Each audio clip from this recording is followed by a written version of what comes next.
लाल बाबा rice studio से आप देख रहे हैं न्यूज 18 बिहार झारखंड।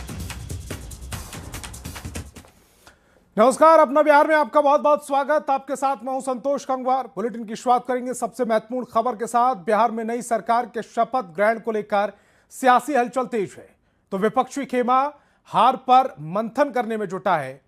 आपको 3 तस्वीरें दिखाने जा रहे हैं। पहली तस्वीर में केंद्रीय मंत्री ललन सिंह, सांसद संजय झा दिल्ली रवाना हुए हैं। वो तस्वीर अब आपकी टेलीविजन स्क्रीन पर आने वाली है। ये रही तस्वीर। पहली तस्वीर, ललन सिंह और सांसद संजय झा दिल्ली के लिए रवाना हुए हैं। इन नेताओं की अमित शाह और धर्मेंद्र प्रधान के साथ बैठक हो सकती है। मंत्रिमंडल के सदस्यों की संख्या और नाम पर चर्चा होगी। शपथ ग्रहण समारोह से पहले यह बड़ी मुलाकात है। दूसरी तस्वीर पर गौर कीजिए। दूसरी तस्वीर में सम्राट चौधरी के आवास पर शपथ ग्रहण समारोह को लेकर बैठक हुई। बैठक के बाद प्रदेश अध्यक्ष दिलीप जायसवाल ने कहा कि प्रधानमंत्री मोदी के साथ एनडीए के बड़े चेहरे शपथ ग्रहण में शामिल होंगे। तीसरी तस्वीर आरजेडी की समीक्षा बैठक की है, जहां तेजस्वी के नेतृत्व में लालू प्रसाद ने मुहर लगाई। आरजेडी समीक्षा बैठक में सर्वसम्मति से तेजस्वी यादव विधायक दल के नेता चुने गए। लालू ने कहा कि तेजस्वी के नेतृत्व में आगे भी आरजेडी लड़ेगा।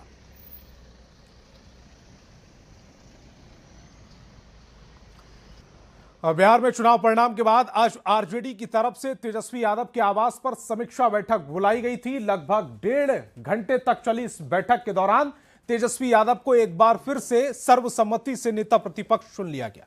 इस बात की जानकारी आरजेडी के राष्ट्रीय उपाध्यक्ष अब्दुल बारी सिद्दीकी ने दी। वहीं आरजेडी के नवनिर्वाचित विधायकों ने एनडीए पर वोट खरीदने का आरोप लगाया। हुई नवनिर्वाचित विधायकों की, और इसमें जो एमएलसी हैं वो भी रहे, जो कैंडिडेट बहुत सारे थे वो भी रहे। इसमें एक लाइन का प्रस्ताव आया कि विधायक दल का नेता तेजस्वी प्रसाद यादव जी को सर्वसम्मति से चुना जाए। सबों ने ध्वनि मत से सर्वसम्मति से उन्हें विधायक दल का नेता चुना। जो सारांश निकला उसका बता देती हूँ मैं 2 लाइन में कि जुल्मी कब तक जुल्म करोगे सत्ता के गलियारों से, जुल्मी कब तक जुल्म करोगे सत्ता के गलियारों से, चप्पा चप्पा गूंज उठा है इनकलाब के नारों से। यही आज हमारी मीटिंग का सारांश है और हम लोग चप्पा चप्पा इनकलाब गुजारने जा रहे हैं। बिना ईवीएम के गड़बड़ी से ये पॉसिबल ही नहीं था। एक आईवॉस के लिए किया 10,000 का कि लोग सब समझे महिला दी है, लेकिन ऐसा रिजल्ट आ ही नहीं सकता है। तो इस पे देखा जाएगा। हम लोग प्लानिंग हो रहा है कोर्ट केस करने का, तो सब जो एविडेंस है उसको इकट्ठा किया जा रहा है, उसके बाद कोर्ट केस किया जाएगा।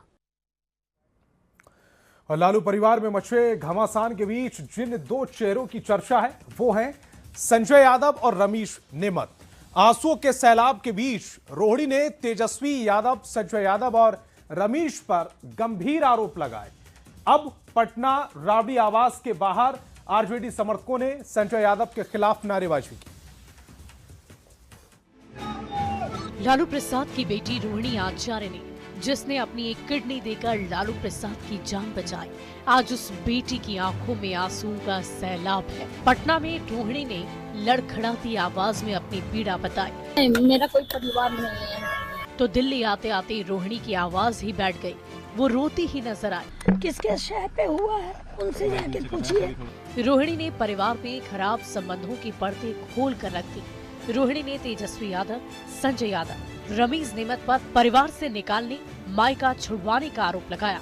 संजय यादव से तो सब लोग परिचित हैं। संजय के बाद रोहिणी ने जिस नाम को लेकर सबसे तीखा हमला बोला वो है रमेश नेमत खान। रमेश नेमत का सीधा कनेक्शन उत्तर प्रदेश से है। रमेश नेमत पर उत्तर प्रदेश में 11 आपराधिक मामले दर्ज हैं। रमेश का आपराधिक सफर 2021 से शुरू हुआ। रमेश के खिलाफ हिंसा, आगजनी और उपद्रव का केस दर्ज कराया गया था। अप्रैल 2025 में जमानत पर जेल से छूटकर बाहर आया था। तेजस्वी को ही सब फंसा देगा। मुख्तार अंसारी था ना जी, उसका साड़ू भाई का भाई है वो। जिस रमेश का जिक्र रोहिणी आचार्य ने किया, उस पर अब उत्तर प्रदेश के बलरामपुर में फिरोज पप्पू के चर्चित मर्डर केस में हत्या का आरोप है। लालू परिवार में भूचाल पर सियासी तूफान खड़ा हो गया है, जिसका असर पार्टी पर भी पड़ता नजर आ रहा है। हालांकि लालू प्रसाद ने एक बार फिर तेजस्वी यादव को पार्टी का चेहरा बना दिया, लेकिन संजय यादव को लेकर कार्यकर्ताओं का गुस्सा बढ़ता ही जा रहा है। सोमवार की शाम राबड़ी आवास के बाहर आरजेडी समर्थकों ने संजय यादव के खिलाफ और रोहिणी आचार्य के समर्थन में नारे लगाए। जब नारेबाजी हो रही थी, लालू प्रसाद भी उस समय आवास से निकल रहे थे। संजय यादव और रमीज नेमत को लेकर लालू परिवार और पार्टी में बवंडर मचा है।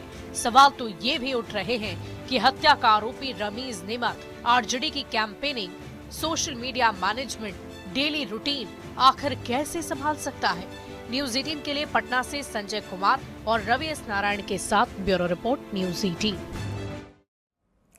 अब बड़ी खबर अररिया से, जहां मध्य विद्यालय इटहरा के हेडमास्टर पर स्कूली छात्र छात्राओं ने हमला कर दिया। हेडमास्टर पर छात्राओं से छेड़खानी का आरोप है। अभद्रता और बदसलूकी का आरोप लगाकर स्कूली छात्र छात्राओं ने प्रिंसिपल को जमकर पीटा, जिसका वीडियो अब जमकर वायरल हो रहा है। जिसके बाद मामले की सूचना पुलिस को दी गई। वहीं बीच बचाव के दौरान भी स्कूली छात्रों की भीड़ प्रिंसिपल को पीटती रही, जिसके बाद पुलिस ने सख्ती दिखाते हुए प्रिंसिपल को थाने ले गई। वहीं जांच के बाद शिक्षा विभाग के आरोप सही हैं। प्रधानाध्यापक शमशूल होदा को शिक्षा विभाग ने सस्पेंड कर दिया।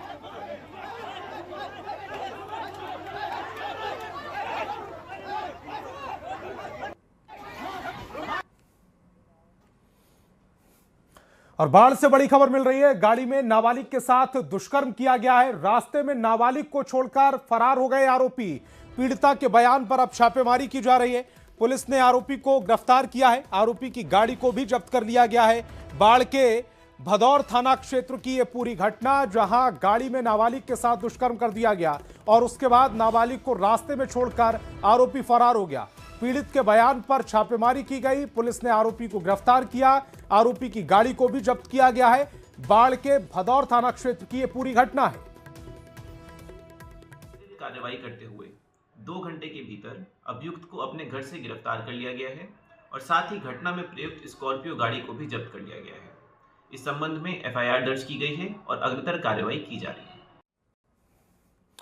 खबर राजधानी पटना से, जहां पॉश इलाके कंकड़बाग में बैंक में पैसा जमा करने जा रहे एक शख्स से अपराधियों ने 4,50,000 रुपए लूट लिए। हालांकि लूट के दौरान हो हल्ला के बाद स्थानीय लोगों के सहयोग से अपराधी को पकड़ लिया गया। लूटे गए पैसे को भी रिकवर कर लिया गया है। फिलहाल पुलिस पूरे मामले की छानबीन कर रही है। गिरफ्तार अपराधी से पूछताछ की जा रही है।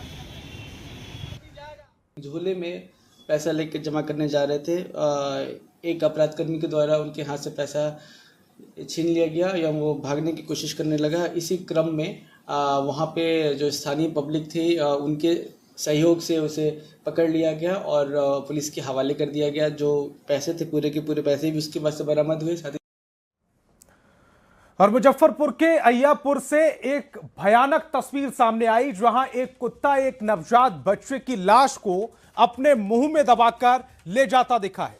कुत्ते के मुंह में इंसान के बच्चे की लाश देखकर आसपास के लोगों के रोंगटे खड़े हो गए। लोगों ने तुरंत इसकी सूचना स्थानीय अय्यापुर पुलिस को दी। स्थानीय लोगों ने बताया कि शहबाजपुर में सड़क किनारे एक नवजात बच्चे की लाश पड़ी थी, जिसे कुत्ता मुंह से ले जा रहा था। यह बच्चा 7-8 महीने का भ्रूण है। पुलिस मामले की जांच में जुट गई है। यहाँ से हम जा रहे थे तो इनके यहाँ जा रहे थे तो वही रास्ते में वहाँ पे छोटा सा बच्चा का बॉडी पड़ा हुआ था और उसमें बहुत सारा ब्लड निकल रहा था, मक्खी वगैरह लग रहा था। तो वहाँ एक बोरी रखा हुआ था, तो हम उस बोरी को उठा करके ऊपर से डाल दिए ताकि ढक जाए, किसी का नजर ना पड़े। लेकिन धीरे धीरे 1-2 लेडीज देखी, फिर धीरे धीरे भीड़ लग गया और उसके बाद फिर उसको उठा करके। अच्छा, बताया जा रहा है कि कुत्ता लेकर आया है। जी, कुत्ता ही लेकर के आया था। कुत्ता लेकर आया तो उसका बॉडी का कुछ पार्ट काट करके खा भी गया। खबर अरवल के कटेसर गांव से है, जहां चोरों ने चोरी की और ग्रामीण ने नींद खुलने पर विरोध किया तो चोरों ने उस पर फायरिंग कर दी। इसके बाद अंधेरे का फायदा उठाकर चोर फरार हो गए। पीड़ित को कंधे के ऊपर गोली लगी। गोली लगने से युवक घायल हो गया, जिसके बाद उसे पटना के एम्स अस्पताल में भर्ती कराया। मामले में एसपी ने बताया कि पीड़ित व्यक्ति की पहचान के आधार पर गांव के ही 2 लोगों को गिरफ्तार कर लिया गया।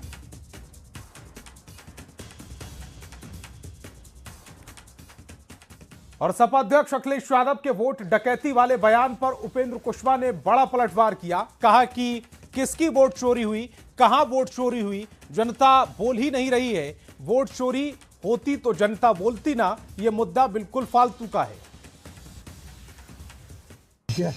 किसकी वोट चोरी हुई है या डकैती, किसका जनता लोगों का, लोग बोले तभी तो। जिसके बारे में कह रहे हैं कोई बोल ही नहीं रहा है। मतलब चोरी होती तो लोग बोलते ना। तो जिसके घर में वो डाका डालने की बात करें, उसके घर में डाका डलाया ही नहीं, तो लोग बोलेंगे क्यों? नहीं बोल रहे हैं। अब तो उनको समझ में आ जाना चाहिए कि मुद्दा बिल्कुल फालतू का मुद्दा है। अब ऐसा ही मुद्दा लेकर लोग चलेंगे तो यही दुर्गति होगी जो दुर्गति हुई है। बिहार में बीजेपी ने एक जमीनी कार्यकर्ता को टिकट देकर विधानसभा पहुंचा दिया। गरीबी और बेबसी के बीच पार्टी के लिए समर्पित नंद किशोर राम अब बेतिया के रामनगर से विधायक बने हैं। नंद किशोर राम कहते हैं कि मुझे प्रधानमंत्री से क्षेत्र में रहना और ईमानदारी से कार्य करने का गुरु मंत्र प्राप्त है और उस पर खरा उतरूंगा। उन्होंने कहा कि रामनगर के विधायक के तौर पर मेरी पहली प्राथमिकता दोनों क्षेत्र के बिजली सड़क पुल के निर्माण का होगा। नवनिर्वाचित विधायक नंद किशोर राम से बातचीत की न्यूज 18 संवाददाता मुन्ना राज ने।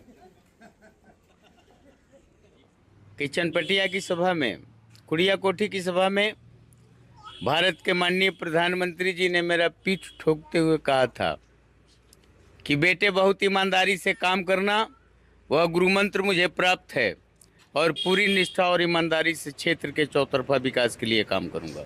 जहाँ पुल पुलिया नहीं बने हैं, मैं पुल पुलिया का निर्माण कराऊंगा। जहाँ जो समस्याएं आएंगी, मैं डबल इंजन की सरकार से उस समस्याओं का निदान करवाऊंगा। कांग्रेस के पूर्व विधायक अजीत शर्मा ने चुनाव आयोग को पत्र लिखकर ईवीएम पर सवाल खड़े कर दिए। अजीत शर्मा ने कहा कि 2025 के चुनाव में ईवीएम में काफी गड़बड़ी सामने आई। इसे लेकर काउंटिंग हॉल में शिकायत भी की गई, लेकिन अधिकारियों ने इस पर कोई संज्ञान नहीं लिया। अजीत शर्मा ने साफ कहा कि ईवीएम में गड़बड़ी के कारण एनडीए की जीत हुई। चुनाव आयोग से उन्होंने मांग की है कि आगे होने वाले चुनाव में बैलेट पेपर से चुनाव कराए जाए। विधानसभा चुनाव 2025 में इलेक्ट्रॉनिक वोटिंग मशीन ईवीएम में कई त्रुटियां और विवाद सामने आए हैं, जैसा कि लोग पोलिंग एजेंट और सब लोग बता रहे थे, जो चुनाव की विश्वसनीयता पर सवाल उठाते हैं। मैं चुनाव आयोग से अनुरोध करता हूं कि इन मुद्दों को ध्यान में रखते हुए बैलेट पेपर प्रणाली पुनः अपनाने पर विचार किया जाए। बैलेट पेपर होता क्या है कि सब जनता देखती है किसको हम वोट दे रहे हैं, सब लोग एक दूसरे को देखते हैं, कोई फेयर इलेक्शन होता है। इसलिए मुझे पूर्ण विश्वास है 2025 में जो चुनाव हुआ है इसमें गड़बड़ी हुई है मशीनों में, नहीं तो एनडीए की सरकार कभी बन ही नहीं सकता था। और बीजेपी सांसद विवेक ठाकुर आज पटना पहुंचे। एनडीए की जीत पर कार्यकर्ताओं ने सांसद का भव्य स्वागत किया। विवेक ठाकुर ने कहा कि यह जीत प्रधानमंत्री नरेंद्र मोदी और नीतीश कुमार के नेतृत्व की जीत है। एनडीए के कार्यकर्ताओं की जीत है और महिलाओं और युवाओं के सामूहिक प्रयास से मिली प्रचंड जीत है। ये जीत जो है इसको 3 हिस्से में आपको बांटना पड़ेगा। सबसे पहला कि नेतृत्व की विश्वसनीयता, प्रधानमंत्री मोदी और मुख्यमंत्री नीतीश कुमार की जो विश्वसनीयता है लोगों में, उस पर अनुमोदित किया है पूरे बिहार की जनता ने, पहला। दूसरा, एनडीए के सभी घटक दलों के जो कार्यकर्ताओं की एकजुटता थी, वो इस पूरे चीज को परिवर्तित किया और महिला और युवा ने वोट किया है, पुरजोर तरीके से पूरे बिहार ने वोट किया है। जो एक नई आशा जो जगी है बिहार के विकास के नए उछाल का, ये सबको अगर सामूहिक रूप से आप देखिएगा तो ये प्रचंड विजय का यही परिभाषा है। विधानसभा चुनाव में एनडीए की जीत में ऐसे तो कई फैक्टर हैं, लेकिन महिला फैक्टर ने एनडीए की जीत में शानदार रोल प्ले किया है, जिसके बारे में एनडीए के जीते हुए उम्मीदवार भी बड़ी वजह बताते हैं। बिहार सरकार के मंत्री जयंत राज जो चुनाव में पहली पत्नी के साथ चुनाव प्रचार कर रहे थे, तब महिला फैक्टर का कितना असर था, उन्हीं के जुबानी आपको सुनवाते हैं।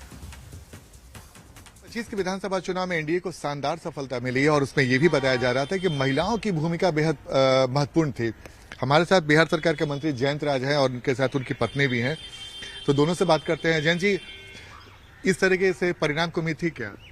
देखिए, जब हम लोग चुनाव के बीच में गए थे उस समय ही लग रहा था कि जो ये नरेंद्र मोदी जी और नीतीश कुमार जी की जो जोड़ी है वो कमाल करेगी। एक एक महिला इतनी जागरूक अभी भी होके, मतलब उस समय से इस समय तक का जो उन्होंने सफर तय किया है, वो बूढ़ी माँ हो या फिर महिलाएं हमारी, वो सब एक साथ खड़ी हुई और बोल रही हैं कि नहीं, कोई बोल रही नहीं नीतीश कुमार जी हमारे बेटे हैं, तो कोई कह रही नहीं नीतीश कुमार जी हमारे पिता हैं, तो कोई है कि नीतीश कुमार जी हमारे भाई हैं। तो एनडीए का जो काम रहा उसे महिलाओं ने देखा और समझा। और ये 10,000 का जादू कितना चला? देखिए 10,000 का जादू, ये एक आप कहेंगे कि हाँ ठीक है, इलेक्शन के समय विपक्ष ने भी इस बात को रखा हुआ है तो ठीक है, लेकिन 10,000 जो दिया गया है उनको, वो सब तो चीजें समझ में आ रही है, लेकिन उससे पहले जो महिलाओं के लिए काम किया गया है वो ऐसा नहीं कि 10,000 जो तत्कालिक मिला है उसके माप पे ही हम कुछ कर सकते हैं या बोल सकते हैं। महिलाएं एकदम भरपूर मात्रा में साथ रही और उन्होंने एनडीए को जीत दिलाई। विधानसभा चुनाव में जो महिलाओं का जादू चला और एनडीए के पक्ष में, उसके वजह क्या थी? तो हमारे साथ प्रत्याशी भी थे और एक महिला भी थी जिनसे आपने समझने की कोशिश की हो कि इस बार के चुनाव में महिलाओं ने आखिर एनडीए को इतना ज्यादा वोट क्यों दिया। कैमरामैन दीपक के साथ आनंद अमृतराज, न्यूज़ 18 नेटवर्क, पटना। और वक्त है एक छोटे से ब्रेक का।